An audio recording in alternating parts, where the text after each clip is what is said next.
Hello friends, right, so we're on to part 5 of sorting out this tiny little lawn for making it level and safe actually, because it was getting a bit trip hazardy. But this is the clear up after the second scarification or second pass. You can see we're starting to sort of tear the grass up a little bit, which isn't a bad thing because these are grasses that are growing incorrectly. Let's say they're creeping, so scarifying is going to sort them out. And you can see patches where the creeping grasses are, but we're going to overseed with a ryegrass blend so that the grass can be cut shorter, look very presentable and all good.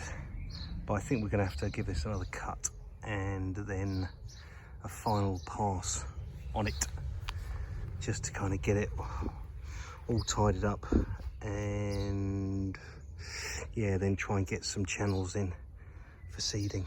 Anyway, I've got to go and get the mower now.